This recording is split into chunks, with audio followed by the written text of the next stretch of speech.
Here we are, Real Recovery Talk. I am your host, Tom Conrad. In today's episode, it is just me. I am riding solo today. No Ben. He is on vacation, enjoying his time in Minnesota. So, what I want to talk about today, and first off, thank you for watching on YouTube. I really do appreciate it. Everything that you are putting towards it, and the views and the comments and stuff. I really do appreciate it. Just trying to put out as much stuff as possible. I did have a life-changing event happen over the past week, and it is something that I was not prepared for. You hear us talk a lot about on the podcast, being spiritually fit, being ready for whenever life throws anything at you. And 2 weeks ago, I had something happen to me that has been completely life-changing. If you've listened to the podcast for any length of time, you know that it's just been me and my father growing up my whole entire life. And it's been great. He's been an awesome father. I couldn't ask for a better dad. But 2 weeks ago, I was driving home from work, and I decided to call him, and just check in like I would do every 2 or 3 days, and he lives right around the corner from me. I called him and he wasn't answering, and I drove over to his place, and I couldn't get in, and I ended up finally, long story short, I got in, and I found him tucked back in this back room. And in the back room, he was there. He was completely disoriented, didn't know really where he was, what was happening, so on and so forth. And I called the paramedics, and ultimately what ended up happening is he ended up having a massive stroke. And the paramedics took him to the emergency room where, they obviously performed all the tests and everything, and that's where it came back that he had a massive stroke. The first few days of going through this, I was absolutely distraught because having the stroke is one thing, but along with that stroke, he lost his vision and he lost a large portion of his memory. I don't know what or how to handle this. It is something that has been in my mind now for, obviously, ever since it happened. Like I said, though, the first few days, I couldn't stop crying. I couldn't stop just asking questions to myself, really, and to God, and why? What is the point in this? What? He's such a good person. He would do anything for anybody. Why does he have to have this massive stroke? Why do you feel that it's necessary to take his vision away from him, to take his memory away from him? And I was really in a bad spot. Now, I did not drink. I did not use any drugs. But I was emotionally a wreck.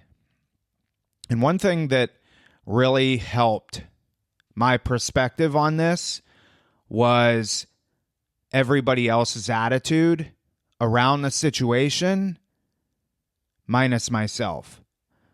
My wife, whenever he went to the emergency room, went with me, obviously, and she stayed with him 24/7 for 10 days. She just got out of the hospital yesterday. She stayed with him the whole entire time. After he was in the ICU for about 3 days, I was able to start to visit him. And let me tell you something. When I talk about your emotions, your self-worth, all these things that go on in our head that kind of affect our attitude and our mood, when I talk about a lot of times how it can be affected by those that we surround ourselves with, nothing proved more right than these past 10 days. The first 3 days, I was beating myself up, asking a bunch of questions, just in a really bad spot. But when I started to see the way that my dad was handling this situation and the way that my wife was handling this situation, I had a completely different perspective shift on the whole situation. My wife, my dad, they spent the past 10 days telling jokes, laughing, crying, just developing this bond with one another that I don't know that anybody will be able to duplicate with my dad. My wife has developed this relationship with him that is unlike any sort of relationship that I think anybody will ever be able to have with him, including myself. But as I'm going and I'm seeing them, they're laughing. They're telling jokes. My dad said to me, Tom, because I asked him, I said, Dad, what's your perspective on this whole entire thing? What are your thoughts? And he looks at me square in the face and he says, this is another challenge in life. It's a challenge that I'm going to get through, and I'm not going to let this take me down. And when I saw or I heard that, I thought to myself, this is unbelievable. How can somebody possibly have this perspective? 67 years of having eyesight and boom, it's gone. But he has this attitude about it. My wife, the same thing. Not one time in the 10 days that she was there did she say, boy, I wish I could come home. We have 3 little kids. We have a 6-year-old, a 4-year-old, and a 2-year-old. They were all asking for mommy, wondering where mommy is, wondering when papa's going to come home, wondering when mommy's going to come home. And my wife knew that. But she rose to the occasion and she told me, she told the nursing staff, she told my dad, there is not one thing that could take me out of this hospital room right now. And when I started, and I'm getting chills right now, when I started seeing this perspective from my wife and my father and the nursing staff around, it was a complete game changer for me. So the past probably 7 days, I've had this perspective of there's so much good that is going to come out of this. I don't know what that is right now, but I do know that it's going to happen. I can already see in my marriage, how has it impacted? It's impacted my marriage in a positive way. It's impacted my relationships with my children in a positive way, with my father in a positive way. I've gotten to see the amount of people come around us to support us through this hard time. And it's been a huge learning experience for me. So how does this tie into sobriety? Life is going to hit you. It's going to hit you hard. I've been waiting for this to happen. I knew it was going to happen at some point. I didn't know it was going to be a stroke. I didn't know that it was going to be something, this catastrophizing, if that's a word. But I knew something was going to happen, and I didn't know if I was going to be ready for it. But you know what? I was. Looking back on it, I was ready for this. That's why we talk about on this podcast all the time why it is so important to have and surround yourself with people that are supportive, that are not people that are going to bring you down. If I didn't have a community of people around me that I could rely on, including my family, including my sober supports, including my church, including my good friends, if I didn't have those people, what would I have done? I don't know. I have no idea. But it wouldn't be probably near as good as what I'm doing now. And this isn't something that has to, like, these relationships that I've built with people, the sober supports that I've built, my network of people that I've built, it can happen very quickly. From day one of getting sober, I've always surrounded myself with good people. Fast forward almost 12 years later, I still have those good people around me and then some. It is so vital to our sobriety that we surround ourselves with people that we can rely on.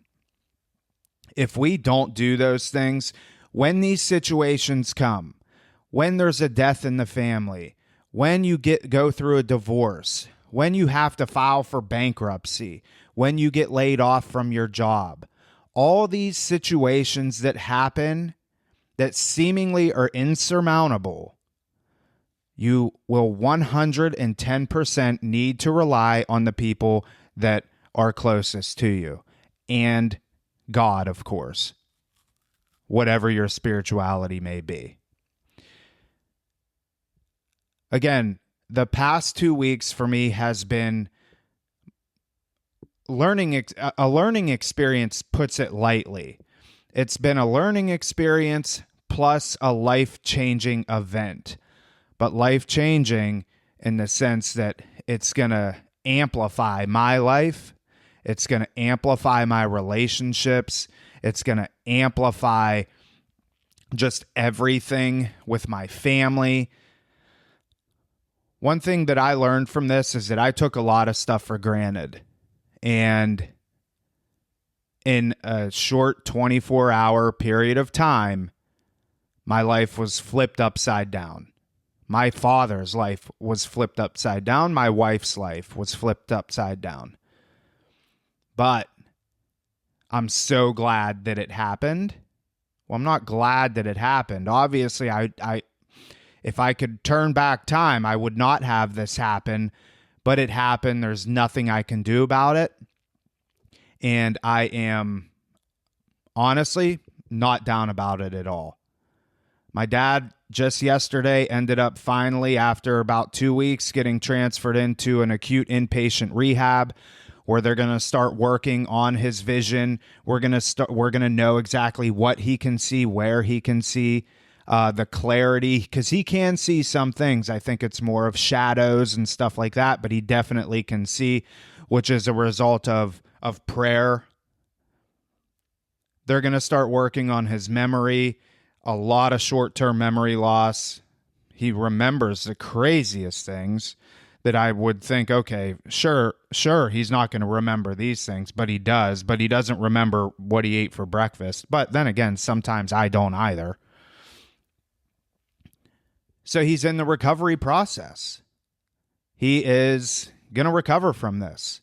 And it's going to be phenomenal. It's going to be great. He's going to end up having to move into my house, at least for a period of time, until we can kind of navigate this situation and see what comes of it in terms of his recovery process. But you know what? I'm okay with it. And to be honest with you, I'm really looking forward to it. The first 26 years of my life, me and my dad, we got by with what we had. He was a single dad. He did as best he could with what he had. We didn't have the greatest relationship, only because he had to go to work and he had to put food on the table, so on and so forth. But he took care of me.